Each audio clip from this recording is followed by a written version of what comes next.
They said, you know what, we need to have a third interview with you because the notes from the social worker is that you seem anxious, high-strung, and eccentric.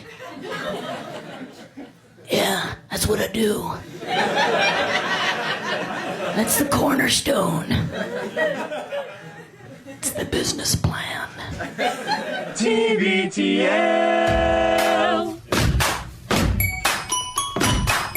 That was really good pizza. Oh, this is the best pizza in a cup ever. This guy's unbelievable. He ran the old cup of pizza guy out of business. People come from all over to get this. Well, I just wanted to say a friendly hello in an unfriendly way. Hello. It's the story of a man with a brothel of a home and a pool filled with human excrement. Would you say that to Tom Petty? You wouldn't say that to Tom Petty, would you? When you get there, this is what you will see on the screen. And there's a little arrow over there. You press it, and congratulations, you're listening to a podcast. Well, all right. Hello, good morning, and welcome everyone to a Thursday edition of TBTL, the show that just might be too beautiful to live. My name is Luke Burbank. I am your host, coming to you once again, and for the final day from Los Angeles, California, from the corner of Sunset and Wilcox in the Office Depot district. We're bringing you a Thursday edition of the program, and we've got a good one for you. Lots to catch up on, Blur's Days to celebrate, and hellos to say to this young man, the longest-running Cobra of the show, maybe best known for his depictions of the tall ships. He is Andrew Walsh, and he is joining me right now. Good morning, my friend. Good morning, Luke. This is going to be hard to explain. For the past, hour, I've been going over this in my head. I need to explain something to you that's going to make you groan, and it's going to be too verbose, because it is a little bit of dream talk. But I was shocked by a dream I had last night. You're so lucky I don't have my sound effects. Oh, a dream catcher come to life? Is that what you would want to play? Or one this of those, is boring, or Dream Court, however I feel. Oh, I wasn't going to be mean this early in the show. I was going to wait till later in the show to be mean. Yeah. Do I look like a dream catcher came to life? You look like a dream catcher came to life. Yeah, you do. All right, I'll make it quick because I know people hate this stuff, and this isn't even that good of one. But I found it was interesting as far as you and I and our relationship are concerned, because my dream was a kind of stress dream about broadcasting, only it should have been your stress dream, not mine. In other words, you were in my dream. You were broadcasting. I can't remember if you were doing the opening. I think you were doing the opening of TBTL. I don't know if I'm waiting for you to introduce me, or maybe I'm just producing this episode and you're going solo. But Luke, you're doing a terrible job. I mean, awful. And I'm on the sidelines thinking, this isn't live. Just start over. But you refuse to start over. And Luke, you know what your problem is? You're burping like crazy. You won't stop burping as you burp your way through the introduction of the show. And I'm just like, this guy is really screwing this up. I'm fine. I wasn't stressed out. This was not my problem. This was your problem. And you're just shoving forward right through the burps. And I'm just like, if I were him, I would restart. So anyway, I feel like I had a case of the repeats. You had a case as of we the used to call it on this show. So I hope you had a nice dream last night, because I feel like I was taking on your stress dream. You should have been stressed, but you weren't. And you know what? I slept great. See? And I think it's because you were like an empath. You were like somebody, and this could be if this podcasting thing doesn't work out, this could be something you look into where you take on the stress dreams of the world. It's you have very stressful dreams so other people don't have to. It seems like the next logical step. I am always, to a fault, a little bit too worried about the feelings of other people in the room when it's not even, I don't even have to be part of the conversation. It makes it sound like I'm a caring person, but actually, there's a bit of psychosis mixed in there as well. I think I sometimes overemphasize that, or let other people's experience kind of affect my own too much. So I like the idea of me going around. Maybe it's a service. Maybe I take some of those stress dreams off of people's plates. Yeah, like for monetary, like I could sell this, you think? Oh, I think there's a good buck in this. Listen, if people are paying for crystals, if people are paying to have, their fortunes told to them, I think there could be people are paying to, hear what their loved ones who have passed away are saying from the other side. I think you could definitely probably run a pretty savage burn on some folks where you promise that you will have very stressful dreams so that they can be footloose and fancy free. Okay, I don't like the way you said burn. I was going to approach this with sincerity. I see. So you think that there's a way you can actually do this? I just thought I did it for you. What I heard was a good scam, and you know me. I'm always no. I'm always listening for a good scam. I want to provide an actual service. No. If I can't do it, I'm not taking anybody's money on this. Anyway, what's going on with you in the real world down there in Tinseltown?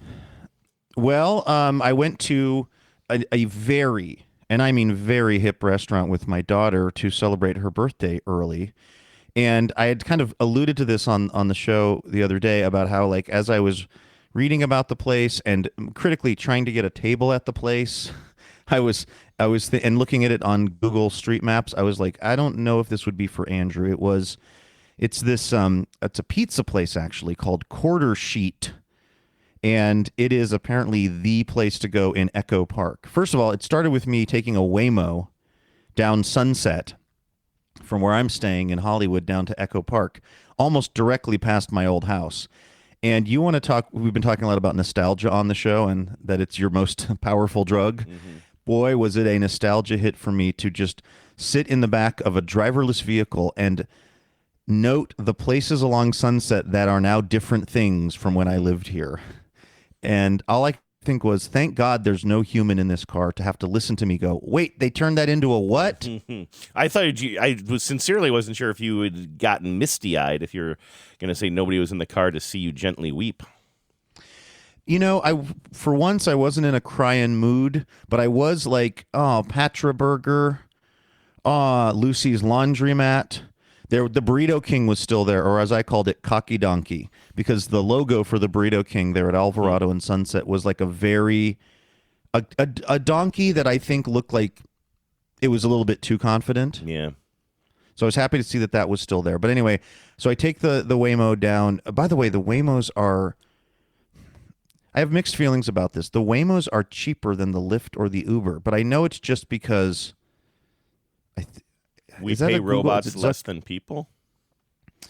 I think it's, well, yes, and I think it's also because they're artificially lowering the price. Meta, or whoever it is who runs Waymo, I think it's Meta. They're artificially, like, they're basically pulling a Walmart, right? They come into the marketplace, and like as if you thought that, like, if you... Me feeling bad for Uber and Lyft is like me feeling bad for the Minnesota police because of how bad ICE is. Mm-hmm. You know, it's like, oh, it's not like Uber and Lyft are exactly, pillars of the community from a business model and how they treat their drivers. But I think what Waymo is doing is deliberately undercutting the prices so that people like me will start taking Waymos. I think the Waymo to where we met for dinner was maybe like $14, and I think a Lyft or an Uber was going to be more like $30. So it's a cheaper option at this point, but I also know that all I'm doing is helping run the other ones out of business so that Waymo eventually can charge me $100 for this journey. Kind of the Amazon situation, right? I mean, didn't Amazon maybe run that's at a better loss example for a long, long time, but it worked, and now it's impossible to find things in the real world. Yes, and I'm doing that to myself as I sit in the back of a robot cart. I will tell you this also. The temperature was exactly where I left it last time I took a Waymo 3 months ago. 68 degrees with a 50% chance of rain. Always.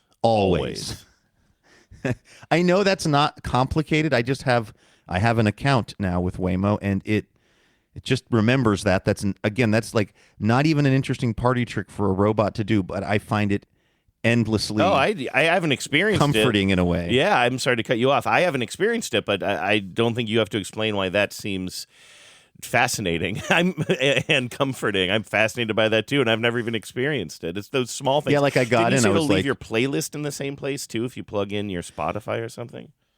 Well, oh yeah, totally. I mean, and once you've logged in, so I had taken a number of these vehicles, and I'd never, much like we were talking about with the Jimmy Johns, somehow I didn't want to like log my Spotify into Waymo for some reason. I don't know why, but I finally did, and now it remembers I don't have to relog in, and it will literally pick up on the song that I was playing the last time I was in there. Mm-hmm.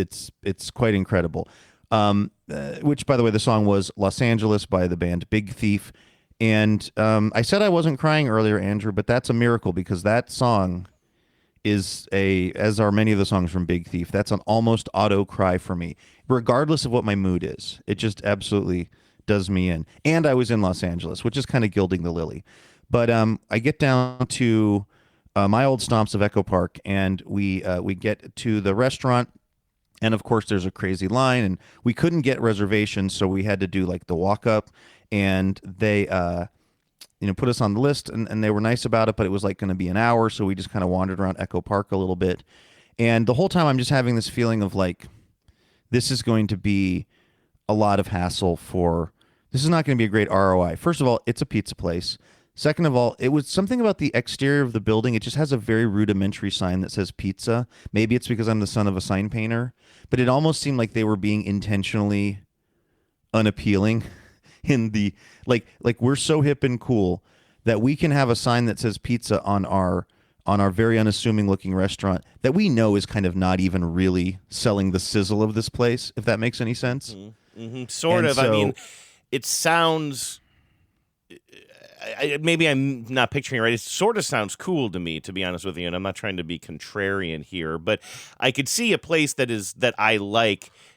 One of the things I always kind of liked about LA was, now this is not one of those places, but like some of the old charms of LA are just sitting around, sort of not fetishized in a certain way. Does that make sense? Some of the old school businesses or whatever. So if there was a new business that sort of led into that being like, well, we're not going to be super fancy about this. It's just sort of a old school pizza sign. I don't know, but I might be picturing it differently than what it looked like. Is it trying too hard? Is it like back in the early 2000s when guys were messing up their hair very carefully? Well, that's kind of what I assumed was going on, because again, so Addie said, hey, why don't we go to this place, Quarter Sheets? I've been trying to go for a while. Everybody's talking about it. And it's also did you ever go to Little Joy, that bar, when you lived in Los Angeles? You guys were in Koreatown. You might not have gotten over to Echo Parkway much. But it's like Little Joy to me is the ultimate Echo Park hipster locus. It's extremely cool, and I put that kind of in quotes, and every time I went there I felt like I was not cool enough to be in there, even though it's like a total dive. But so this is around the corner from that place, Little Joy.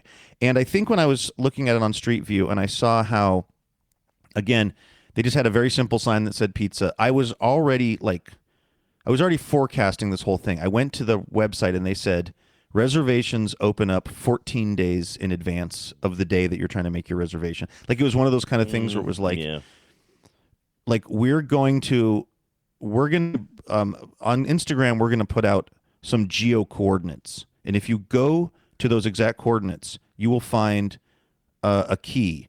And that key will open a door somewhere in the neighborhood. And then you will be allowed to stand in line at a crypto ATM. And if you enter in some kind of crypto code, we'll put you on the waiting list to have some of our pizza. This was what was going through my mind as I was trying fruitlessly to make a reservation, as I was looking at the pictures, as I was being told when we got there, it was going to be an hour plus before we could sit down and have some pizza, even though we got there really early for one of the walk-in appointments, as it were. And Andrew, when I tell you, we got seated and they brought out some salad and they brought out some pizza and they brought out some little birthday cake for Addie. It was the best meal I've had in probably 15 years. It was absolutely phenomenal. What made it so good? Well, this sounds like such a simple thing, but the salad was dressed perfectly. I'm a big salad orderer, and generally speaking, most salads are overdressed. Yes, in my I agree. experience. It's just like every once in a while there's not enough dressing on the salad. In fact, Becca and I went to a vegetarian place in Portland last weekend, which I was very excited to go to, and it was the opposite. The salad was just almost, it was like they just waved some salad dressing over it, I think, without opening the bottle. This was just the perfect amount of dressing. Also, there was basil in the salad, so it was I guess you would call it sort of a Caesar salad. No, it wasn't a Caesar salad. It was a little gem. You know how popular the little gem salad is these days?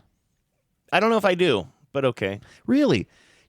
I feel like in most restaurants now, particularly ones that are a little bit fancier, you'll see like gem salads. I feel like have been a big deal for the last couple of years. It's just kind of what's the kind of of lettuce, romaine lettuce that you'll buy, like the big, 3 like romaine stalks. I love that. Yeah. The like little gem is just it's a romaine but tiny. It's the veal. Oh, okay. It's the veal of romaine in that it's not been allowed to fully live its life. It's just been plucked at the exact tenderest moment and then put into a salad. It's very popular these days. But a lot of times, you get that, and again, it's a little overdressed, or there's some kind of weird thing in there that's not to my liking. This was just perfect. There was basil in the salad, and it was so good. I can't remember the last time I got a full basil leaf in a salad. Yeah, I'm trying to. The flavor profile seems interesting. I love basil, but mixed with greens, I'm having trouble picturing it.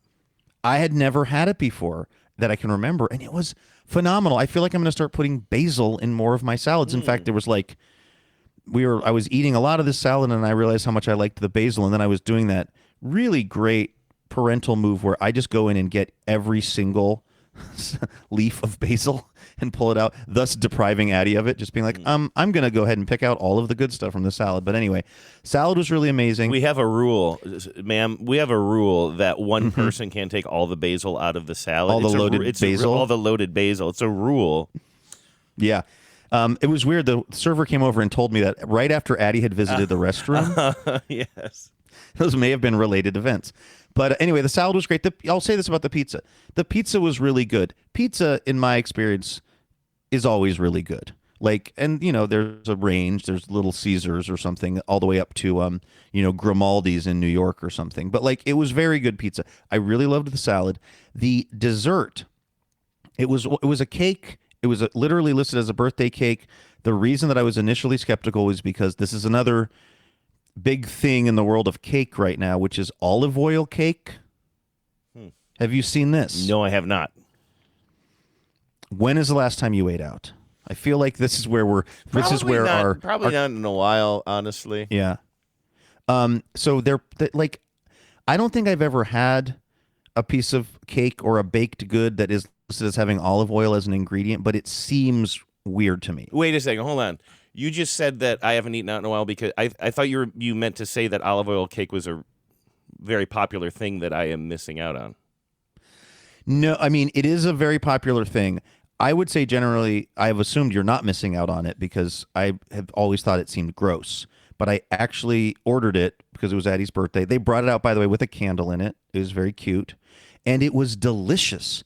I mean, I don't know if this was the best olive oil cake that's ever been made. I don't know if all olive oil cake is actually pretty good. I've always just found it to be an example of, like, cake was fine. Like, I didn't have a problem with cake. Generally, I was never eating a piece of cake thinking if only this had more olive oil in it, But I guess my point about this place, Four Sheets, is that no, not Four Sheets.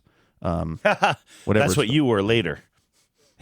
Exactly. And during. No, whatever the place is called that I don't have it right in front of me now on my computer. But Quarter Sheets. Quarter Sheets. See, my brain, Andrew, is able to convert quarter into four just like that. I don't even need a calculator or anything else. But anyway, it was a really delicious meal, and it was actually, and Addie and I were going on and on about it afterwards, like, that was one of those rare moments where something is totally hyped up, and then it actually was really good and really delivered. So I do know what you mean about, I'm looking at the outside of the building and stuff, and it's like the sign itself, it is very unassuming, but they took a huge white sign and then just wrote pizza in the upper right-hand corner of it, slightly askew, as if it were a mistake, which I don't totally hate that, but it is a little like, it's not just an old, simple sign. It is a sign that is supposed to disrupt your sense of symmetry, I guess is the word I'm looking for. And it's kind of I will say this, it looks like once you get in, it's a place that I would enjoy, but I really do hate the feeling. I'll just never go to a place where it makes you feel like they're doing you some sort of honor by accepting your reservation. You know what I mean? Like, that's just not me. So I know what you mean, that feeling you had leading up to it. That's a bad feeling for me. I'm just always like, no, I'll go. I'm very much like the early onset grumpy guy who will not wait, from Portlandia, I believe, who will not wait for brunch. Like, can you just get brunch somewhere else? Yeah, I was definitely suffering from some early onset kind of just, thinking this is going to be really frustrating. And in fact, once we were there and seated and once we were eating the food, I was like extremely pleased with the whole experience. So that was my night. Now, I wrote something in the show sheet today that you said to me when we were dialing up, you thought I was razzing you, and I really wasn't. There was, I guess, a little bit of a miscommunication or misunderstanding. I was sort of under the impression or whatever that you were maybe going to go to the Seahawks Super Bowl party yesterday. You had mentioned it very in passing. The parade. But then parade, I should say. And then you said, no, I actually ended up deciding not to go, but I could talk about why I didn't go. So I was curious, what was it about the thing that ultimately seemed kind of like not appealing to you? Well, of course, I had mentioned to you on the show last week or something that I've never been in Seattle for one of the, Seahawks Super Bowls, win or lose. I was in LA for both of those years. And so when I realized, there's going to be a Super Bowl parade, and people in our friend group, in Mar friend group, that's mine and yours, people in Mar friend group, yes, we're talking about going, and I was like, first of all, I never really considered like going with them, no offense, but it's the middle of a work day. I just sort of figured, well, I live in the city, I could hop on an E-line and I guess just like sort of see the hullabaloo. But I can't explain it. When I first mentioned it, or when it first flashed through my brain, I was like, I pictured it like I would like to observe this, but not be of this, sort of. Like, this is happening in my city. I love my city. I love it when things are happening in my city. And I was like, oh, yeah, that'd be interesting to see. But then there were several things going on. I had some scheduling thing in the afternoon that I could have worked around if I was more motivated. I had some issues with my ankle, by the way. I don't know what's going on with my ankle. It's much better today, but it would have been pretty rough yesterday, even if I had really wanted to go. If you don't mind me asking, is it the arthritis stuff? It's green. No, I don't think it is. I think it's got to be maybe related to it, because I never had these issues before I had that arthritis.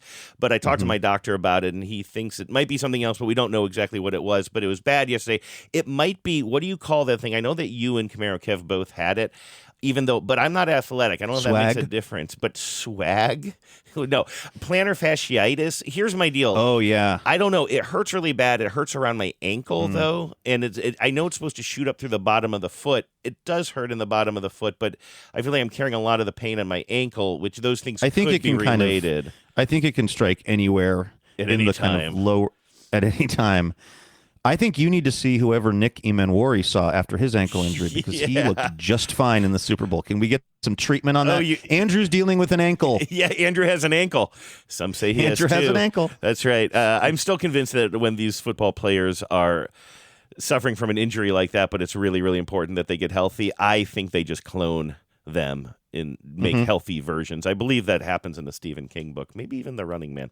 Anyway, I did have that, but I mean, listen, if I were really, really motivated, I don't want to make it sound like I was limping around a bit yesterday, but I feel like, well, if it was something I really cared about, maybe I would have pushed through. But here's the deal, and I don't want to be rude about this, but I was just keeping it as an option in the back of my head, like totally, like I can wait until the last minute, and if I'm feeling it, hop on an E-line, head somewhere, almost anywhere into the city, and I'll probably get close to the crowds, But I woke up and I'm thinking about it, and I thought, the bus line or the bus there will be pretty crowded.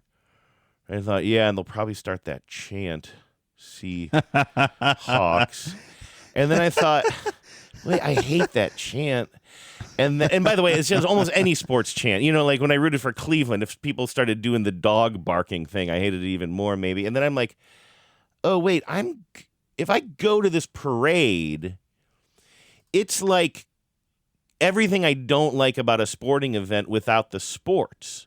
It's the crowds, it's the chants, it's the I can't navigate the bus the way I usually do because everybody's on it. It's like, but there's no game. There's nothing that I'm fighting for. I'm just there for You the don't want to see crowd a parts. mildly drunk Sam Darnold? You don't want to see Sam Darnold on his 7th Mick Ultra? So anyway, it sounds a little bit negative, I suppose. I got to say, I love that people love it. Like you know what I did though? I had some, like I mentioned, I had to pick something up on the eastern side of the city, not like Bellevue, but like I was talking to you off air about this. Somebody I volunteer with lives over. What is it? It's past Wedgwood. What is past Wedgwood? Well, I think you were mentioning Hawthorne Hills. Is that it? The one that's like it's kind of built around a circle plan, sort of. If you look at it on a map, there's like a big roundabout in the middle of it. I thought it was something Heights. Well, you had mentioned to me the other day Hawthorne, like near Bryant, near Sandpoint. Yeah, we're getting south of Sandpoint, exactly. Yeah. So anyway, all of that is to say, I had to go over there. Hawthorne Hills is exactly what I was thinking of. Sorry, it didn't sound familiar to me.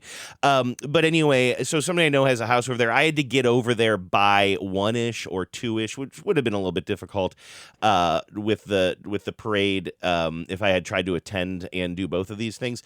But what I did was I drove around that part of the city. It's like the parade drew everybody like a magnet, like shavings to a magnet. The parade drew it put a little Van Dyke beard on the city, and then you went up to the upper forehead area. And the rest of the city was mine. I was driving around. There was no traffic at all. And so like I actually took care of tons of errands running around, and I stopped a little diner. This is like the opposite of what you're talking about. There was a little diner, though, that was in Ravenna for the longest time, for like 62 years, called the Varsity Inn, the Ravenna Varsity Inn. There's also one in Wallingford, but they closed. I was like, you know what? I'm in this area. I'm going to drive home. I'm going to get like my steak and eggs. They used to make a great steak and eggs. Permanently closed. Couldn't reach a deal with the landlord, Luke, after 62 years. I saw that in the Seattle Times a bit ago. So anyway, I went down the street and I was like, well, I should support this other little restaurant, Bryant Corner, I think it's called. Bryant the Corner Junior Cafe. Varsity Inn? It's not as good, but definitely give it a couple of years. Yeah, I went to the intramural. Oh, that would have been funnier if I hadn't stumbled on the word. Anyway, are you familiar with the Bryant Corner Cafe? It's maybe kind of a similar vibe. I don't think I am, actually. I don't know if that was there when I lived there. Just a few blocks away from their family-run little place. Had a little egg scramble. Read a writer, a baseball writer named I can never remember how to say her name, even though she's a podcaster too. Katie Presser is how I think you say her name. Outlook Landing is the publication, and she wrote this most amazing kind of, if not a tribute, more of a just sort of introspective piece about Victor Robles and his issues last year when he got injured, and then in his rehab assignment kept getting hit by the same pitchers over and over, and then ended up getting suspended because he reached a point where he threw his bat at the pitcher, which you really cannot do. They take that very seriously. But he had also Victor Robles is dealing with a bat. The pitcher was dealing with a bat coming at him. Right. But Victor Robles, I had forgotten this part, had lost his mother kind of during this period as well. Oh, and I interesting. guess Katie Presser, and I think I'm getting that name right. If not, those who know, my apologies. I didn't realize that she had lost her dad recently as well, and she wrote this unbelievably beautiful piece in Outlook Landing that talked about like grief and grieving and what it did to her and how that made her look at the Victor Robles thing differently. But it was just like, and I'm sitting there eating this egg scramble. I'm getting updates on my phone about what's going on the parade route. I'm reading this piece and I'm weeping silently over my eggs, but it was not. My gosh. I know that sounds sad, but it wasn't. It turns out like I got in the car later and I'm like paying attention to the parade coverage, and people are like, this is going to be just a day that all Seattleites remember. And I'm like, yes, but mine was different. But it was still a very beautiful day. And I know that sounds like a very sad scene, but it wasn't. I wasn't like openly weeping. I just meant I was getting a little misty-eyed while I'm reading this thing. But having like a very nice, very simple little breakfast scramble on a beautiful, beautiful day in a quiet part of the city while everybody else is at the parade. So I know it doesn't make as good TBTL content, but that's what I did. And I got to be honest with you, no regrets. We all celebrate the once-in-a-lifetime Super Bowl victory differently. Yeah, I wrote because she had posted it to Blue Sky, and I was like, well, while everybody else is celebrating, I'm crying over eggs over here, but I wouldn't have it any other way. not only did you have to go to a different part of the city than everyone, you had to go to a different sport than everyone. Yeah, grief. Everybody's over in football. Yes. Let me go visit baseball right now. It just, it was great. I mean, I don't read physical newspapers anymore, but it was like, it's the absolute equivalent of like, taking your newspaper, sitting in a diner, using the ketchup bottle to prop it up. Like, I just love those moments, and now it's on my phone. But like, I just sat down. I didn't really have a care in the world, and just like was reading, and this popped in front of me, and it was great. And it was just a very, very nice morning. But I guess more to the point, yeah, it sort of sounds like you, me, and John had a bit of a miscommunication that maybe we rescheduled something on the assumption I was going to this parade. I thought we were rescheduling because of your work schedule in L.A. I didn't realize that there was, because I just had a fleeting moment like, well, maybe I'll go to that parade, but I ended up not doing it. But again, I honestly had a memorable day, and it sounds really sad now that I described that one little moment of it, but it was actually quite great. It's funny. I'm giving you some grief about this, but if I were in Seattle, I think I would also be on the fence about going to it because not for exactly the same reasons, but because I've never. I mean, on the one hand, I guess I lived in Seattle when they beat the Broncos, so I guess I could have gone to that one too. Like, I don't know. It's very weird. There's something about just standing on the side of the road with a bunch of drunk people waiting for, like a float with the Seahawks to go by that, I don't know. It doesn't feel, I know it's meant to be celebratory. Somehow it doesn't scratch that itch for me. Yeah. I don't know why. It doesn't bring me any, I don't like that part of it. You know what I mean? You won't even wear a Seahawks shirt to a Seahawks game, right? Like aren't you sort of anti, like you won't wear a Mariners hat to a Mariners game. Like I can't see you getting down with going downtown and being part of a Seahawks chant. I mean, it's the last thing I can picture you doing. Well, it would need to involve copious amounts of alcohol. Yes. I mean, that's really the true story is like if it were, if I decided like this is going to be rolling thunder today, like I'm going to be day drinking, on Mercer. I don't know where it ended up. I guess it probably ended up obviously at the field itself. But like it started more there, and then it moved north up past the market, and then it ended, I don't know, a few blocks north of the market, I think. Oh, okay. Yeah, I guess if I would have decided like this day, like with a lot of things, it's like it would be kind of boring to me if I wasn't probably like very inebriated, which is something I'm trying to not be doing at 11 o'clock on a Wednesday anymore. So that it would have sort of invalidated the whole thing for me, I think. Yeah, I mean, I guess now that you put it that way, if there was some scenario where you're up here and you're like, hey, let's do a TBTL thing, and you and I decide we're going to maybe rock some hip flasks or something like that and have a little fun. Sure. But like that just was not the day. I had to get back here afterwards to meet the workers who had to fix something on our hot water tank. You know what I mean? It just was not that kind of a day. It would have been like kind of stopping my day to go rah, rah, rah, and then come back home to reality, sort of, and it just didn't sound good. Like I say, I put up with the crowds when I go to baseball games because I really enjoy watching the baseball games, but can you imagine me getting on the bus, going all the way down to Pioneer Square, going through the crowd, getting into the stadium, just sitting there, everybody cheering, but there's no game, just cheering, and then going home and being like, I did it. That was what the parade felt like to me. It sounds like I'm denigrating the idea of a parade. I'm not. I'm so happy for the city and the people who do it and enjoy it. It's not for me. I learned something about my mother yesterday, and this involves sports gear. And I didn't learn about it from talking to my mother. I learned about it by talking to somebody else from Philadelphia, Pennsylvania. So I was on the set of the TV show NCIS, which they have an entire, like, if you pull up to it, it just looks like an office park in Valencia. It's right in the shadow of Magic Mountain, Andrew. And it is just this giant, I mean, maybe it started out as an office park, I don't know, but now it's just all of these sort of buildings, office buildings that have been hollowed out and turned into sound stages, and the only thing that gets made there is NCIS.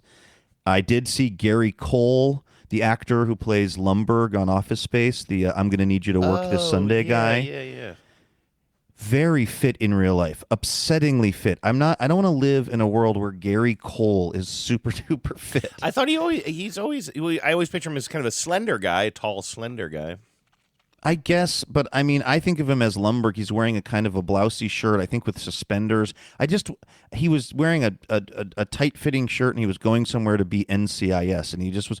I'm not ready for badass Gary Cole yet. I still want him to be Office Space Gary Cole. But anyway, and so I was up there, and we were doing some interviews with some of the actors on the show and some of the show's creators and writers. And there was a guy, because this is like a huge operation, and everyone's on radios. And oh, by the way, if I do not know how I would survive working on a Hollywood set, or how I would, let me put it this way. I don't know how I would stop myself from probably taking in an additional 20,000 calories a day, because the constant presence of craft services. I have this scarcity I know that you and I talk about when like we work in an office and they're like, there's donuts. You and I are not the people like running headlong to the donuts. Mm-hmm. In fact, I kind of tend to not. But there's something about the way that there's just it's an Avanti market, Andrew, but 100 times better, and it's all free. Wait, and there's better a helpful than the person Avanti there. Market? Slow if you down. can believe it, sir, if you can believe it. It's like just anything your heart desires, any type of soda, any type of water, any type of coffee, iced coffee, any type of sandwich you want. And by the way, all of this is happening in between the times when there's the actual meals, which are themselves amazing. Like, okay, we're breaking for lunch, and then you go over to some other trailer or some area where they've set up this like incredible spread of food, like pasta and this and that and the other thing. But in case your heart has any small food-related desire, in between these meals they're serving, you can then go over to this other place and they'll just give you any kind of snack or make you anything that you possibly could think of. It's just, and like, I kept leaving. We were waiting, for people to come in to do these interviews. We had it all lit in this special room. But every time there wasn't a person there, I would just find myself walking back out to craft services to get another bag of Sun Chips or something like. It was something about the fact that it was free. They had gum. They had Mentos gum. They had Tic Tacs. Like, you know what it was more like? It was more like a Hudson bookseller minus the books with more snacks, and you can just have as much of any of it as you want. But there was a guy whose job it was to be on the radio and kind of coordinate. I guess maybe he was technically security, but really what he was doing was going and sort of like, he was like, okay, so-and-so is 5 minutes out. He'd get a call on his radio that was saying so-and-so was going to be there in 5 minutes, so we should get ready. Sometimes he'd go get the person, but he was wearing a Philadelphia Eagles pullover. And we had some downtime, and I said, oh, hey, are you an Eagles fan? He goes, oh, yeah. And I go, are you from Philly? He goes, yeah. I go, my mom's from Philly, and, I feel very connected to the city. He goes, oh, whereabouts? And I said the name of the high school my mom went to, and he goes, oh, yeah, I used to DJ there all the time. So we were connecting over Philadelphia, and he goes, what team do you root for? I go, well, the Eagles are my backup team, but mostly I'm Seahawks. He goes, what? Why aren't you wearing any Seahawks gear? And I go, I don't know. The Super Bowl was a couple days ago. He goes, no. In Philadelphia, we call it Celebration Week. Mm-hmm. And like, when the Eagles win the Super Bowl, everyone is wearing. The Eagles didn't even go to the Super Bowl. This guy was wearing Philadelphia Eagles gear, and he was like, "No, we all wear Eagles gear all week after they win the Super Bowl. That's just what you have to do." And I was reminded of the fact that my mom is constantly berating me for not wearing Seahawks stuff. Mm-hmm. Like my mom was when I saw my mom before not the NFC Championship game, but the game before that, the one we all watched at the Eagles together. I swear my mom was wearing, I think, a construction vest, like a vest they give you if you're working on like a road project. Mm-hmm. And it was on top of every other thing she was wearing was like a Seahawks t-shirt with like Seahawks sweats or something, or leggings. And I think she had put on this construction vest because it was vaguely the color, of something the Seahawks would wear on the field, but it was not Seahawks branded. I think it was literally like for a construction site. Yeah, so that's high where visibility type of. It was like high visibility gear that just reminded her of a thing maybe the Seahawks color rushed one time. Yes, right. And but so that's where my mom is at. Like there's nothing that makes her happier than it being the Friday before a Seahawks game, so she can get on Seahawks stuff, or the day of, or probably the week after. But this, it appears, is a Philadelphia thing I've just learned. Well, Genevieve said something, and I'm struggling here because I can't remember. She said, I don't care if you say this on the show, or if she said specifically, don't say this on the show. Do not, under any circumstances, say this on the show. I'm being kind of serious. I can't imagine her being I can't imagine her being like shy about this. But Genevieve did go to the parade yesterday. I don't know if you care about that. Oh, that's why you were avoiding it. The old ball and chain was at the parade. It's like, if I can't go and have fun. No, no, Genevieve went, but she was at work, and then she went from work to meet up with some other people. We have friends who work for a conservative radio station, which is just so funny that Genevieve ended up being at the KVI tent. LOL. Yes, right. Did she have to go spend the same amount of time at the KUOW tent as a kind of a carbon offset? Hey, KUOW is not the progressive equivalent of KVI. They are fact-based journalism. Did she have to go to the Pacifica tent? Yes. Thank you. They had to go to the Amy. She went to the Amy Goodman tent. Good. Got an Amy Goodman sticker. No, but she did go to the parade, and we were kind of in touch via text. And then she came home and like, oh, how was the parade? And she said, I don't mean this as an insult, but Seattle just doesn't have the same energy as other cities when it comes to this stuff. She said it a little bit more succinctly than that, and I'm not protecting her. I just can't remember exactly how she said it, but she was basically saying they did damage a priceless pergola, Andrew. So we have that going for us. Oh, really? Was there some was there damage? I didn't know that. Yeah, did you see that in the paper this morning? No, I didn't. I guess they broke some pergola like in Pioneer Square or something. Oh, well, that's kind of what I said. I teasingly, I'm like, what? Because, Genevieve was in Boston. Let's see. She would have been in Boston, for 2014, right? That's when they finally won the World Series. I'm playing fast and loose. Still, if I'm wrong about that, everybody understands what I mean in spirit. Please don't correct me. It disgusts me. But you know what I mean? Like, she lived in Boston. And you would see things like when... cars on fire. You would see, yes. And I even said to her, I'm like, well, what did you wanted to see more couches on? I said, did you think that it lacked energy because of the number of people there? Like, because they didn't have to grease the poles, or because like they do in Philadelphia. Literally, what I said, or because did you want people climbing the poles and burning couches? Because when I'm trying to think, there was some sort of college. I don't know if it was a college football playoffs or what it was, but I remember like some university that she worked with or worked for. I think Northeastern. She had to wasn't deal Dartmouth? Yeah, no, I know it wasn't Dartmouth. They were able to hold their chill because it's chilly up there. But I remember at Northeastern, like literally, a team wins, couches burn. A team loses, couches burn. I was like, did you want more mayhem? She's like, no, it's just I can't explain it. It just doesn't have kind of the same energy as other cities. And I did think of Philly right away, and I'm kind of like, yeah, I mean, I guess. It would be. I don't know that my attitude towards going to a parade would be different if I were in a different city. I don't think so. I love Seattle, and if I'm going to celebrate any city, I would celebrate this city. But she did say that like there's just fandom here, which seems to be pretty intense from my perspective. I guess really doesn't stack up to some of the other cities. I think there's two things. One, there's the night of, right? Like that's the sort of like immediate rush of mania and madness, and definitely cities in the Northeast, particularly Boston, and then like you could say New York if like the Knicks were to win or something like that. In fact, I think when the Knicks were making a playoff run, there were some pretty crazy nights there. There's sort of the night of thing, which I wasn't watching the news because I was in Portland, but I'm sure there was big celebrations in Seattle on the night of the Super Bowl. I remember when I was in Seattle and they won it last time. It was just kind of fun and lovely, and people were just honking their horns, just driving around and honking their horns and just kind of yelling. But like again, no couches on fire, so you can see that as a lack of caring or as an appreciation of couches. Really, well, yeah, there's two ways to look at it. To be very clear, Genevieve did not say yes. I wanted to see more couches on fire. She said, "Of course not." She said, "I can't. I just kind of can't explain it, but it just didn't sort of have the intensity that maybe another city would." And maybe that's true. Sure. And this reminds me of another leg of the stool yesterday that you are going. I shouldn't even bring this up because if you want to make fun of me, I feel like now you will really kind of roll your eyes.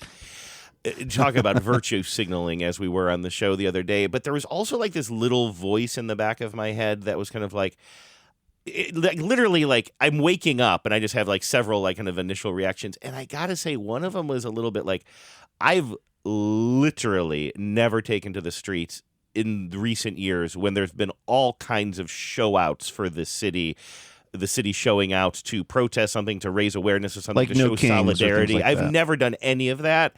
And I got to say, I think that there was a little bit of me that was like, I'm going to show up to this. And it's also just sort of seemed like it paled in comparison a little bit or something. And I can't really fully express it. And I don't want to make it sound like, Luke, I didn't go to that parade because there are bigger issues in this world. Like, that's not how any of this works, and we know that. But I do think for me personally, I was like, I've never showed up for anything that's important.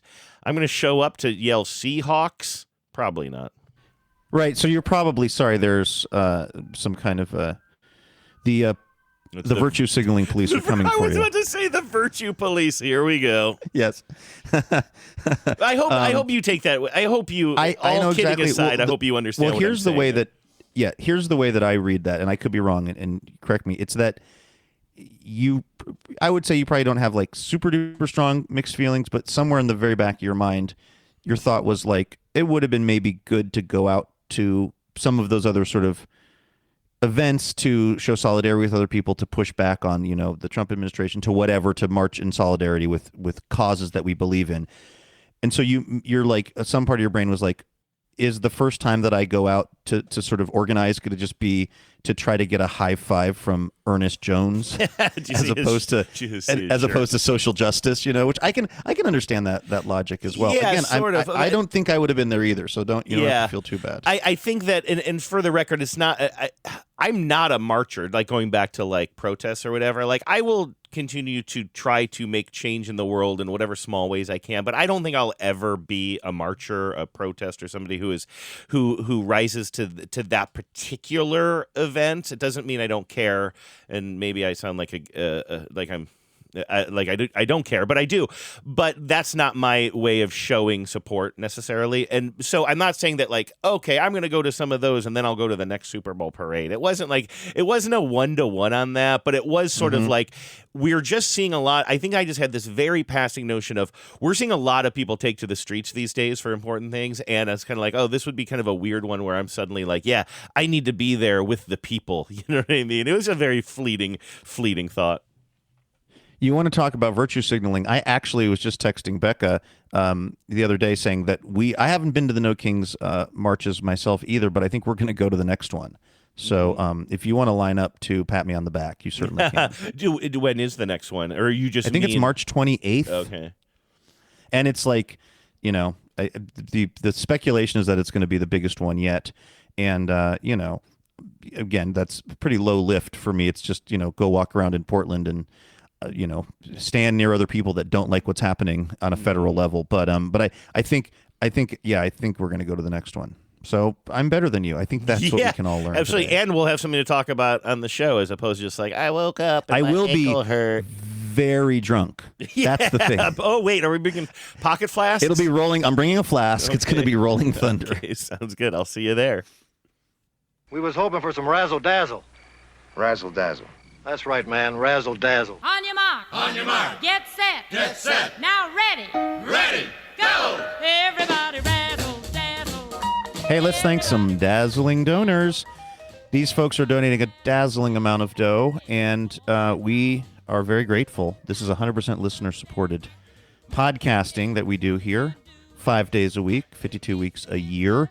And we're going to start off by thanking Dr. Jennifer Wolf, who's in Aurora, Colorado. That's right. Dr. Wolf, congrats. Jennifer specifies wolf like the animal.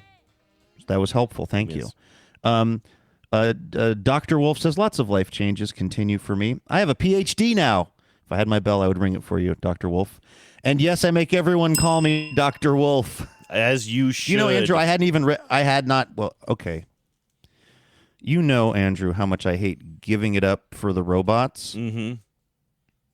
But I'm going to give it up for the robots, to the robots on this one, which is on my phone, not on my laptop, which is what I'm reading off of right now, but on my phone, because I don't know how to turn it off. My inbox is doing that summary thing. Mm-hmm. I didn't ask it to do that, but basically I will get an email, and it will summarize the content of the email. And when you sent these dazzling donors to me probably yesterday, I was looking at my phone at some point, and I saw something in there that referenced Dr. Wolf kind of joking about making everyone call her doctor. that was summarized in the email. So when I then, for the first time today, got eyes on the full thing and was reading it, I was already kind of ahead of the game. Unfortunately, that same AI has put 6 fingers on Jennifer's left hand, if you look very closely. Dr. Wolf's left hand. Sorry about that. Dr. Wolf's. I need to send Dr. Wolf a too bad they're late card for misidentifying them. That was another thing that it hallucinated the other day when we were talking about TBTL. Anyway, back to our message. Yes, I make everyone call me Dr. Wolf. New job. I'm the director of Native American Culture and Education, serving 700 students in the 200 schools of Denver Public Schools. Whoa. Yay, wow. teacher discounts at the movies. Somehow, heartbreak feels good in a place like this. I love this is not the sentence I expected to follow. That first of all, congratulations. That is an amazing job. That is so much responsibility. And the first reaction is, hey, I get discounts at the movies. That's why I do it. That's why I'm Dr. Wolf, and I'm in it for the movie discounts. Well, that's how Dr. Wolf was able to be a dazzling donor. All the money she's saving at the cinema. Went right back into it. Thank you. Let me tell you about our AMC rewards program. I also moved to the suburbs with my boyfriend and his twin middle schoolers. My sons are grown, but Christmas with our blended family was extra, TBTL joyous. I gave my musician son the melodica, and he loved it so much.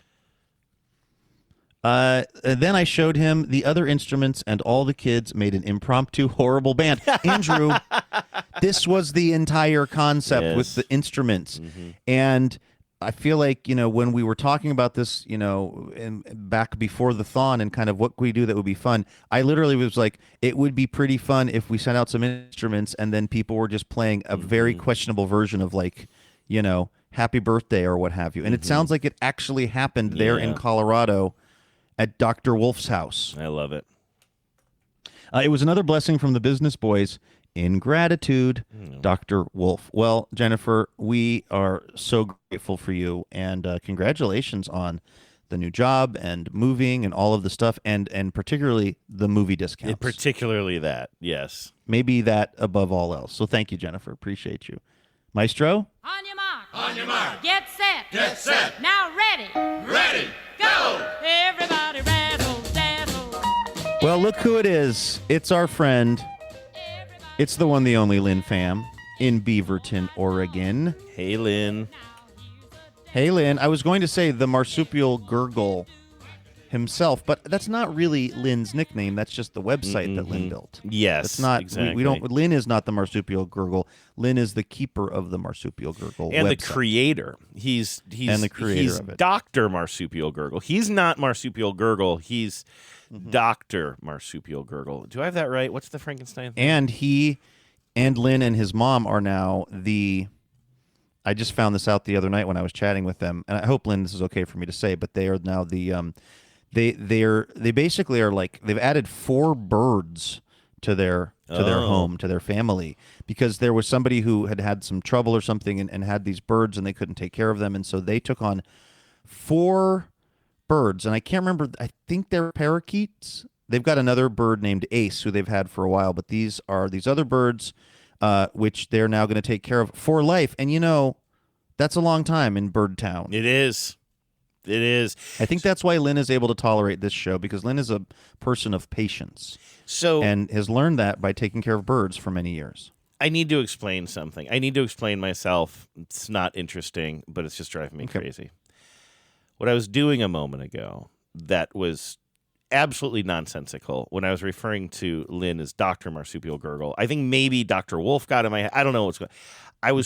What I was trying to do was make a Dr. Marsupial Gurgle's monster joke, I think. That's what I was getting at. He created Marsupial Gurgle. He is not Marsupial Gurgle. I was trying to do a Frankenstein versus Frankenstein's monster thing. I got doctor mixed in there because of our previous conversation, because I'm mushy-brained.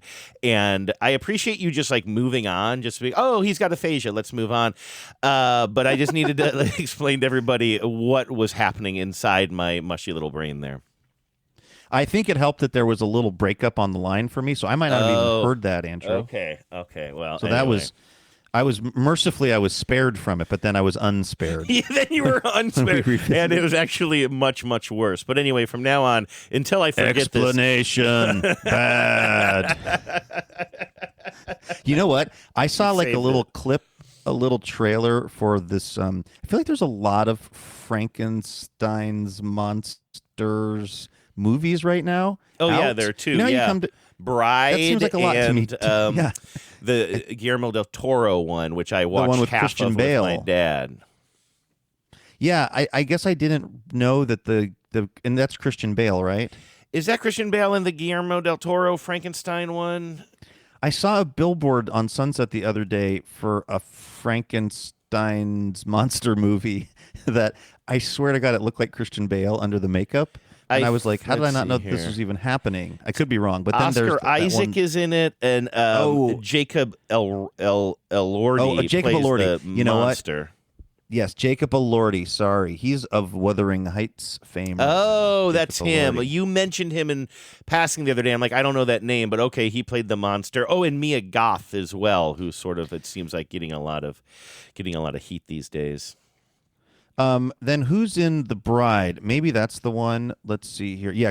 Okay. So Christian Bale is Frankenstein's monster in The Bride. Oh, that's why I was okay. getting confused. And then Jesse Buckley of Hamnet fame is the Bride of Frankenstein. And I just saw some little weird clip of that movie of The Bride. Mm-hmm. And there was just something that Jesse Buckley's character said, and it just seemed kind of cool and weird to me. And I had this thought, like, I might have to go see that movie.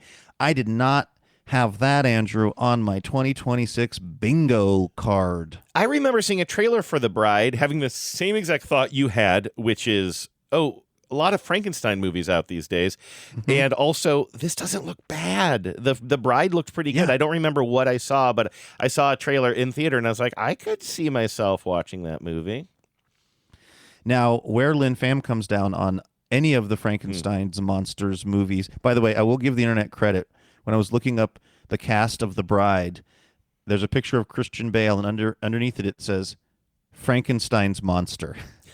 Yes. They are not calling him Frankenstein. Yeah, nope. They're calling him Frankenstein's monster. That does seem like the kind of thing that would matter to Lin, because what I know about our friend Lin is that he is detail-oriented. Mm-hmm. He is, generally speaking, well-informed on things, and is not the kind of person who would call it Frankenstein. He would know it was Frankenstein's monster. That's right. And that's what we love about him.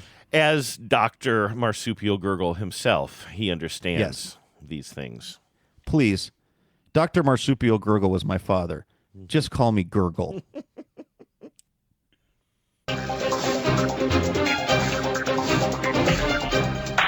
Hello and welcome to Top Story. Top story coming to us from Italy, where the Winter Olympics are currently underway, Andrew, where there have been apparently a number of medal winners who have had their medals, be they gold, silver, or bronze, fall off of the, ribbon, the necklace, whatever you call that, and break on the ground. And, of course, because it's 2026, videos of this have been showing up on TikTok and places like that. It's pretty funny because the Olympics seem pretty defensive about it. They wanted to clarify to The Guardian that this has only been a small number of medals have been coming detached from the ribbon that they're on. And I almost played this tape at the beginning of the show today of that, I can't remember, that British duo from the 70s who do well, of course, the front isn't supposed to fall off. I mean, we try to get ships where the front doesn't fall off. Well, in this particular case, the front fell off. That sounds like such a IOC thing to say. Exactly. It's only happened, who knows what, 70% of the time, which still means 30% of the time, the medals aren't falling off of the necklaces. Right. The reason that it's happening is because of big government, Andrew. There is a law in Italy. Actually, I don't know if it's an Italian law or if it's like a European law or what, but the medals have to be breakaway so that you don't, if you were leaning over an industrial wood chipper and it pulled your gold medal in, it wouldn't pull you in. So many wood chipper references coming from me ever since I saw Fargo, that's 2 weeks ago, Andrew. I can't get over it. That's going to happen. But so it's got basically a quick release that is some kind of a legal thing. And so it's quick releasing too quickly in some cases. Okay, this is I had seen this on the sheet, but I had not read it myself. I'm not. I mean, they need to make those quick releases work better. So, yes, but I'm actually kind of not totally against that rule. I don't know. I guess your feeling is like, what is the situation where somebody's going to get hurt on the Olympic dais? It seems to me like, yes, if you make something, let's say you're making a Paw Patrol whistle for kids or something. Yeah. Then there's, there need to be safety, standards around that so that there's not a, strangulation hazard or an injury, waiting to happen. The chances that it's a relatively small number of people who will win an Olympic medal, it seems to me that like they would be more or less safe with this thing just, being locked down. I don't know. Olympians tend to be very clumsy, unathletic, uncoordinated Famously. people. So you see why we got to look at. Tell me about this law. You said that it's part of Italian law, but does that mean like it was a law that was passed for some other more like kind of consumer-oriented thing, but now they're applying it to the Olympics? They didn't pass a law for the Olympics, did they? No. This is The Guardian. Winter Olympics officials find fix for broken medals and promise repairs. Let's see. A solution has been identified and a fix put in place, end quote. Let's see here. Let's see if The Guardian will let me read this without logging in. Officials have promised to repair any of the medals that were awarded in the opening 3 days of competition after identifying on Monday that the issue stemmed from the medal's cord, which is fitted with a breakaway mechanism required by law. So I don't think that this was created for the Olympics. I think it's the law probably in Italy, and so they had to obey the law they decided. That is interesting. I guess I side with you on that. When you first said that, I'm like, well, at least there's a reason. Because at first I thought it's like, oh yeah, they're probably just like, I don't know, Luke. And again, I really need to pull out of this, but like, I just feel like everything these days is like so cheap. Like we're buying everything online, so we're not touching it before we see it. So then when it shows up, everything just always seems cheaper than I expected now. I can't explain that. Like I bought an inexpensive little whiteboard for my dart setup. We had one there for a while. Started to feel like it wasn't coming as clean as it used to. So I'm like, I'll just buy another one. It wasn't expensive. I'm not mad about this. But there was something about the little whiteboard that showed up, 8.5 by 11 or whatever, a little bit bigger than that just sits up on a wall on a bracket. But like literally the part you write on is kind of like bubbling up, sort of. Not bubbling up like you can't write on it, but you can just feel air between it and the board beneath it or whatever. And it's just like, it's like, it's not a big deal. Like it'll totally work for me, but it's just like, I feel like almost everything I touch these days, unless it's something that is actually like made by a company that prides itself on its design, just feels crappier than it used to. And I think this is just age. Like I bet you almost any generation before us felt maybe the same way as they got older. Things went from metal to plastic, et cetera, et cetera. Like I hate even hearing myself say this, but I thought that was going to be sort of the story here. Like, oh yeah, we got these, I feel like there's a word for that ribbon that goes around your neck, but whatever it is. They're calling it a cord in the article, but it doesn't sound right to me. It doesn't, but I thought it was going to be like, yeah, well, we bought them all on Amazon or something like that. Right. Or whatever, Temu. I was trying to think of Temu, right? I thought it was going to be like a Temuification of the Olympic story. The fact that it's tied to some law didn't bother me as much, but I guess now that you say it that way, you would think that they would be able to maybe let this one slide. It's a pretty big deal. I saw a stand-up comedian. There's a guy named Dustin Nickerson who's from Seattle, and it's funny because he's very funny, but he's getting a lot of attention because he's such a diehard Seattle sports fan that like the algorithm on TikTok must know that me and a lot of other people who are Seattle sports fans will enjoy his content because it's both funny but very Seattle centric. And he'll do things like he'll be performing in like Houston, and he'll like just be like roasting the Houston fans for the the Houston baseball team, Andrew, whose The name I Astros? cannot remember off the top. The Astros. Oh my! I'm just God. glad to see it happen to somebody else, like just once in a lifetime. You know, he'll like roast Astros Yeah. fans for being cheaters or whatever. Can you But- remind me of his so name he's again? You been- just said it, but I already forgot Dustin Nickerson. it. Okay, I Dustin think you've shown Nickerson me is his his name. stuff before. Okay. And he also wrote something, or he did something that then got rewritten in the Seattle Times as an article where he was basically saying, leading up to the Super Bowl, I don't want to come to your Super Bowl watch party because this, basically what we keep saying on the show, which is I need to just pace around and be a maniac. Yeah, Like, yeah. Super Bowl parties are not for the people who are like the most hardcore obsessed with the team. Mm-hmm. But anyway, he said something about the Olympics. It was just one of those kind of TikTok videos where he's just kind of walking, talking into his phone, and he just said, like, look, if you grew up poor, it's very hard to relate to the Winter Olympics because it's just not stuff that you did as a poor kid. You didn't go skiing. You maybe went ice skating once in a while, but you were not doing it at an elite level. You weren't even probably playing hockey. Like, they're almost all sports, which is a little different than the Summer Olympics. I mean, there's some of the stuff in the Summer Olympics, you could just go out to the track and run fast or whatever. But it was like, I don't know why, it just like clicked something in my brain. Like the other day I was saying how, certain years I've kind of gotten into watching the Winter Olympics. It was so weird how this one message from him, he was just basically saying, like, if you grew up poor, it's a lot of the Winter Olympic sports are just hard to relate to because they just were not something you grew up doing or had a connection to. It clicked something in my brain where I started to see the Winter Olympics as elitist. And I started to become like, because I've got This a is. massive... Do you remember us talking? This is sorry. You shouldn't necessarily remember this that well. It sticks in my head. But when I was living in Los Angeles, so this was like, let's say 20.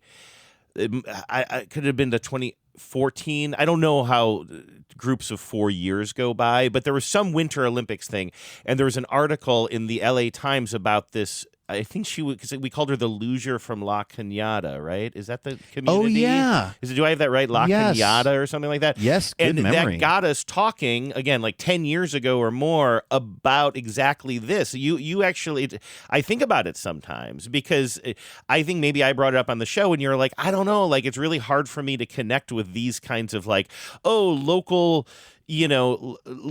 woman goes to the Olympics and we should celebrate that because it felt a little elitist and kind of we didn't use this in a slang way back then, but a little gatekeepy to you. I was gate kept once and I did not like it. You did not like it. Sorry to interrupt you, but it reminds me of we went obsessed over that, the loser from La Cañada. It's so funny how how broken my brain is because now I'm starting to remember that conversation again. And basically, I'm sure that I said back then what I'm now saying and had forgotten and had to be reminded by Dustin Nickerson, which was my massive chip on my shoulder about class. So it's like I felt this way 4 years ago. In the intervening 4 years, I forgot that I felt that way. And then I had to have somebody else who is, comes from a pretty sort of, you could say, working class background remind me that I do think that these sports are a bit elitist, or at least they can be. And yet I had no memory of having made that very point on this show 4 years ago. Yeah, well, if anything, I'm trying to build you up here because I sort of feel like it was something that you said, and you weren't saying it flippantly. We had a kind of a serious conversation about it that lodged in my memory because I thought, oh yeah, I guess I never thought about it that way. Because for me, athletic, I gate kept to myself from a lot of athletics. You know what I mean? Like it wasn't like you were playing, you were interested in athletics in a way that I wasn't. You were playing pickup basketball games and high school basketball games and sports, and I wasn't really doing that because of different physical reasons. And I mean, certainly it wasn't something that I was especially interested in, but I also just was not like the athletic type. And so they all seem far away from me.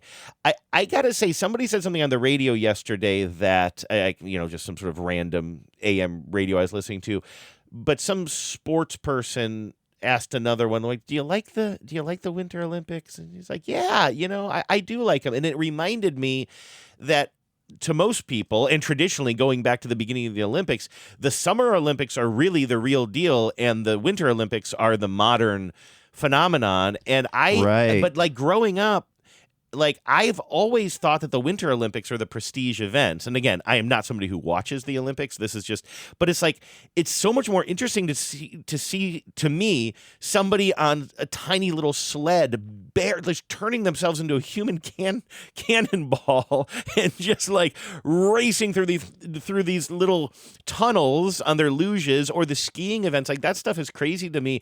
It's so much more interesting than seeing sort of a dusty landscape where somebody's trying to throw a heavy ball.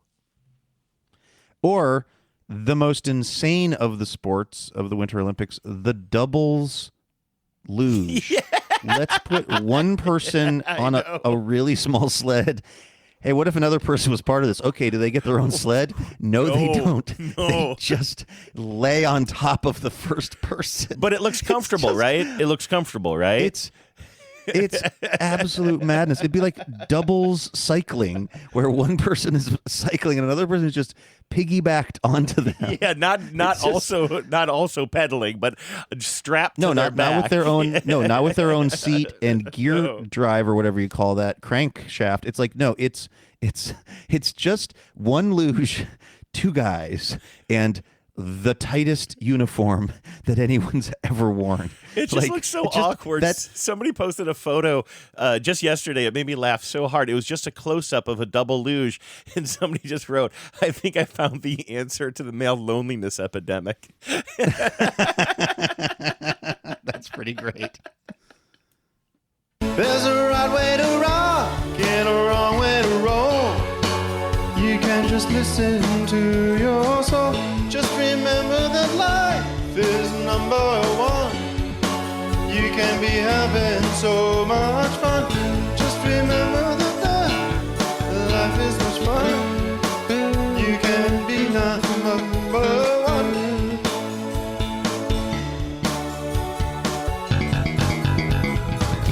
Blur's Days. You have them, we read Yes. them. That's the TBTL promise. Working on some new branding, Luke. That's just off the top of the dome. I'll work on some more. Did you find a sound machine box or something? What is that? I did. I'm playing. I'm just playing it on my phone. Okay. 'Cause usually I'll play some little sound effects for the Blur's Days message. I just found something. It's on myinstance.com. Oh yeah, I'm familiar. And here's a drop. What the dog doing? That got me. What the dog doing? All right. You're back, baby. I know that website, by the way. I like the little buttons they use. They look very satisfying. Yeah, they're to very push, satisfying. Sort of. Yeah. Okay. So this is how it works. People have. Yeah, that is my sound. I love that. That's I the can't energy stop I it. It bring. is literally bad to the bone. It won't stop. That's my energy. Okay, so if you have a birthday wish for yourself or somebody else, you can email me, Andrew at tbtl.net, and put Blur's Day in the subject line. Our first Blur's Day today is to Terry, the prettiest little cherry blossom. My apologies for a late birthday wish. You are the best of us. Your kindness has blessed us all. Happy birthday, you rascal, from Aaron. Aww. That's to Terry. From Aaron. Something called Asian Gong in music. Yeah, I don't know. How I feel about that. Jesse. It's either that or something called Kawhi Leonard. Which, okay, I'm sorry, I'm destroying the Blur's Days. No. I need to hear the Kawhi Leonard. I don't. Okay, here comes Kawhi Leonard. Okay. I like it. All right. Is that cry laughing? Honestly, I'm with you. The buttons are very cool looking. They've got this kind of artificial sort of gloss on them. Yeah. But there's a lag time with it, which is really making this. There's a lag time between me hitting it on the phone and then it going down the line through Riverside and getting to you. I think I'm making the segment much worse. You know what the buttons look like for those who haven't spent a lot of time at what is it called again? It's myinstance.com. Myinstance.com. That's, by the way, where I got that turkey gobble that I used to play for you all the time. That one would just drive you up the wall. The buttons look like old school arcade buttons, like the kind that you would hit over and over and over and over and over again, and like Gattaca or something like that, which makes you want to press them. Galaga. What did I say? Gattaca? Gattaca's a movie, right? Right, but I've also been on the record as saying I could never read the script of Galaga. No, it's Galaga. I never knew what it said, actually. You're absolutely right that the game is Galaga, and I called it Gattaca. And Gattaca is a movie that Genevieve likes a lot. A great movie. Yeah, it involves cloning, right? And it's got Law. What's his name? Jude Law in it, I believe. It's got Jude Law. It's got Gore Vidal. Oh. It's it's basically, I think, I haven't seen it for a long, long time, but you basically have sort of two classes of people. There are the people who are, the elites, and then the other people who I think are having maybe their organs harvested or are being, sort of basically used just to grow. I think it's like organs or something that are then just given to the elites, or somehow it's like the elites are harvesting something from the non-elites, or it could be DNA or something. Are you serious right now, bro? All right, let's go. Some Blur Stays here. Jesse in Hanford, California says, I'd like to wish a happy, very special milestone 43rd birthday to me. This has been a great year for personal growth, and I've had the dummies in my ear the whole time. That's us, Luke. Keep doing what you're doing. What you do is so important. Well, I'm glad to hear things are going well, Jesse. Happy Blur Day. Wait, I know that. Play that again. Oh, that's new Bugatti. That's the song about the Bugatti, right? I woke up in a new Bugatti, but it's so blown out, and also it's way too much of the song. I don't even know why I know that song. Linda in Rhode Island says, I have a Blur's Day wish for Maggie Toozy in Delaware. Her Blur's Day is on Blur's Day this year, and that is special. That is special. So I guess this means we're talking Golden Blur's Day situation. Like, today is the actual day of. I love that for you, Maggie. I love that for us. A Golden Blur's Day to you, m'lady, says Linda to Maggie. Happy Blur's Day. Connor in Vancouver, that's the one in Washington, says, it's my TBTL daddy Derek's Blur's Day this week. I can't believe it's been 16 years since he recommended your little podcast to me, but I'm definitely glad he did. I know. Deep breaths. It's always a fun time to try to brag about listening to the latest episode first. Happy Blur's Day, Derek. I like that, Luke. A little competent. You playing Minecraft. I like it, cut G. Did you see that boxer? I'm sure Camaro Kev told you about it. Who was wearing a toupee?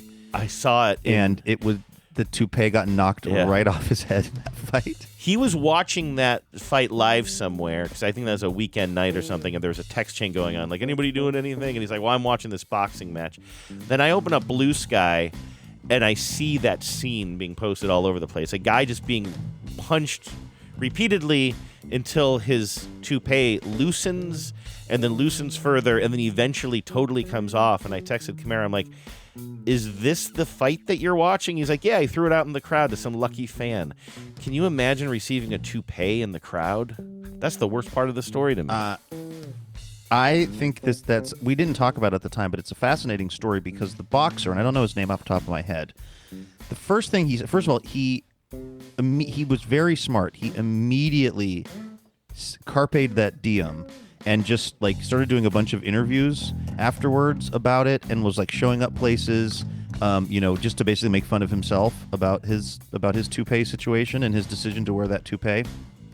But he also, the weird thing was in the, I think it was the press conference maybe right after the fight, he was trying to say that he had tried to use a shampoo at his mom's house and that it had made him bald.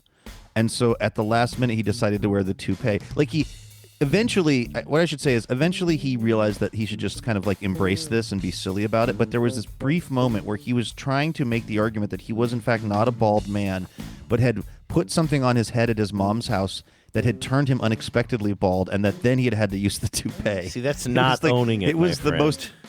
Initially he did not own it, and then eventually he started owning it. It was very charming when he did own it. He was showing up everywhere, with his bald head fully on display. Huh. Yeah, the footage was fascinating, and I did have a lot of questions. I was thinking, like, yeah, why would you wear that? You know what I mean? Like, I don't think anyone would be like, Yeah, look, like, let's I'm laugh at nervous this with- boxer because he's bald. But it's like, this is so much worse than that. Nobody's laughing at you because you're a bald boxer, but your toupee comes flying off. That's something memorable. Yeah, you have to be so confident that you're not going to take any shots to the dome. Like, I'm worried if I have too much Topic powder in my hair on a windy day and no one's even looking at me. Yeah, Like, right. to go into the ring where there's another huge human being who's trying to punch your head. Right. And to trust that the toupee glue is going to keep it on. By the way, I was looking something up the other day and I wasn't Google searching Kenneth Walker the third, the Seattle Seahawk, but it came up and it showed me the other searches around Kenneth Walker the third. Yeah. And one of the major ones was like, how did Kenneth Walker go bald? And I thought, I don't know. It's called being an adult person in the world who doesn't have hair on their head. Like, is it that shocking that Kenneth Walker III doesn't have like a massive head of hair? Like that's a way that many people are in the world. Yeah, you know. Yeah, I mean, I guess it particularly does after a certain age. It does make him look older than his years a little. I think he's a really good looking guy. And he wears glasses off the field. He dresses very dapperly. Like I really like his style actually, and it does sort of give a little bit of older zaddy vibes. I think maybe I shouldn't be using that because I don't fully understand what it means, but that's kind of the vibe I get from him, and it is probably the baldness probably has to do with that. How old is he? Like, he's not that old, right? No, he's coming off his rookie contract, so he's probably 27 or 28 or whatever. But it just seemed like I don't find it, when a 27 or 28-year-old he's 25 it looks like. athlete. 25. Yeah. I guess that's maybe a little on the young side, but it never seemed to me like something that was like needed Googling. Yeah, no, I'm with you. It never seemed like a what happened to Kenneth Walker thing to me. It was like, I don't know, there's a lot of guys in the league, they shave their head or whatever. Like, you get a little bit of male pattern baldness, you shave the whole thing. Sure, like it's and also speaking of owning it, somebody called Kenneth Walker a conehead. So then his celly is to do a conehead dance. Like he would like put his hands up on his head and kind of mimic like a conehead, which I thought was actually really smart. I did not like know that's that. really taking back the narrative. Yeah, the conehead narrative. All right, what are we doing here, Luke? Where are we? We did Derek, right? Hi, Derek. Liz wants to wish Justin a happy 40th Blurs Day. You're an amazing human and an inspiring partner in life. Bob would like to add a furry head bump and scream meow right in your face. Okay, let me retake this. Bob would like to add a furry head bump and a scream meow right into your face. I'm guessing Bob is a cat. Or somebody who loves the stage play of cats, the stage performance. Somebody of has cats. a really interesting way of showing their affection. Exactly, yes. Okay. Aaron says... Do we dare try something called cat laugh meme since we Yes. think Bob is a cat? Yeah, do it. Okay. This has worked exactly 0% of the time so far, so let's try it again. That was a jump scare. That scared me. We can't do that again. Cat laugh meme. Okay, sorry. That scared the heck. I jumped. MyInstance.com is not, honestly, it's not delivering. working out. Yeah.